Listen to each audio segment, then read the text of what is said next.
a girlfriend. People always say, if I could speak for women, and I think I can, that women don't like assholes. Women like impressive men. And impressive men tend to be assholes. I know what you're thinking. Wait, I've met impressive men that weren't assholes. And it's true, yeah, they exist. They're called gay men. Or maybe you're thinking the opposite. Maybe you're thinking, I've met some assholes that weren't impressive at all. That's true too. Those are called Republican men. But I'm just a regular, impressive asshole who got a woman to marry me. And now I have to try to be a good person. And the first thing I realized that I had to do is I had to stop drinking. So I'm 2.5 months sober now. Thank you. From alcohol. I still smoke weed.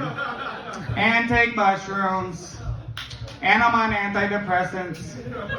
And I take Adderall if I need to clean the house. But baby steps, baby steps. I decided to get sober because I felt like shit all the time. I'm always tired, you know, always hungover. And you hear these sober people, they talk about like, you gotta get sober, man. I have so much energy now, and I take multivitamins. And you're like, oh my God, I thought drunks were annoying. Fucking sober people suck. But I'm like, they do seem happy. And what I'm doing isn't working. So I got sober, and it turns out they were full of shit. They were full of healthy, sober shit. Thank you, Lou. No, I feel terrible sober. I'm so tired all the time. Because I care about my career now. Never did that before. I would show up late, leave early, do whippets and the walk-in. Now I'm trying to climb the corporate ladder, filling in for other people and shit. What has become of me? And when I'm not working, I'm almost embarrassed to admit this. I go jogging now. I'm a jogger. I'm actually super into it. I trying to train for a marathon. It's embarrassing. I remember when I was in high school. I remember when I was in college, me and my friends would be up all night doing coke, and we'd be smoking cigarettes on the front porch, and we'd see some guy running by in jogging shorts, and we'd be like, fucking loser. I'm that loser now. When I'm not jogging, I do household projects. I'm like, we should put a sconce up. What the fuck, man? Or I research things I'm interested in and learn about what's going on in the world like a fucking nerd. But it's better than being drunk all the time, honestly. And then another thing I realized that I have to do to become a good person is go to therapy. Do we have any broken souls in the audience? Yeah, therapy. I went to my first session with a new therapist, and I walk in the room and it's a white dude my age. I was like, no, I'm a white dude my age. I've been taking my own advice for a long time. It's not been working, that's why I'm here. And so I go in, I sit down, and he's like, bro, which is not how a therapist should start a conversation. He's like, bro, how you feeling, bro?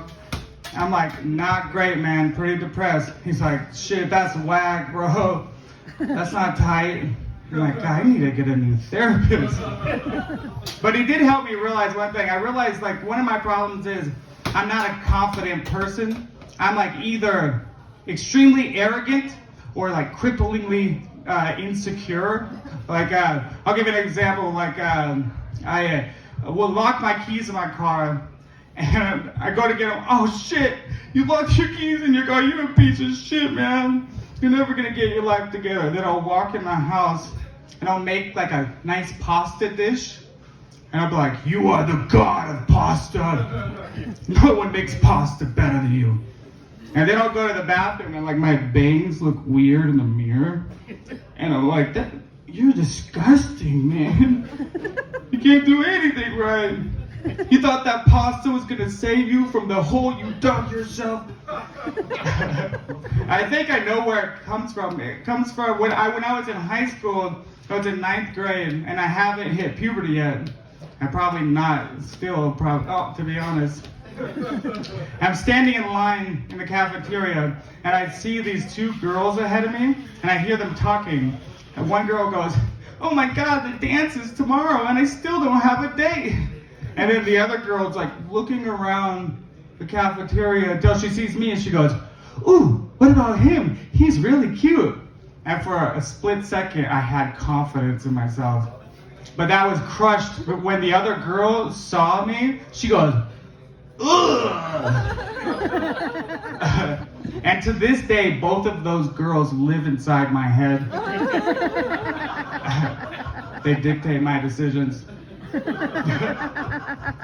have to go to therapy, obviously.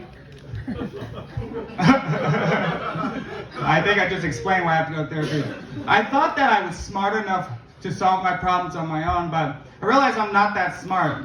I thought I was smart because I'm smarter than most people, but being smarter than most people doesn't mean you're smart. Let me explain what I mean. To be considered a genius, your IQ has to be 150 or over. To be considered mentally underdeveloped is 75 and under. The average IQ in America is 100. So, I mean, as a nation, we're closer to retarded than genius. I read the headline of a study that said people with lower IQs call other people stupid more often. And when I read that, I was like, my dad must be an idiot. He's gonna feel so stupid when he hears about this. My dad's probably a source of a lot of my problems, to be honest. Let me explain my dad in a funny way, rather than getting into the nitty-gritty. This is how I describe my dad. He smokes 3 packs of Marlboros a day. And do you guys remember Marlboro miles? You could collect them and get stuff in the 90s. Well, he had a catalog, and he collected so many Marlboro miles that he got himself a leather Marlboro jacket. He's super proud of it. And that's me. I'm Paul Fox. We're going to keep the show going. Yay! I just met this next comedian a while back, and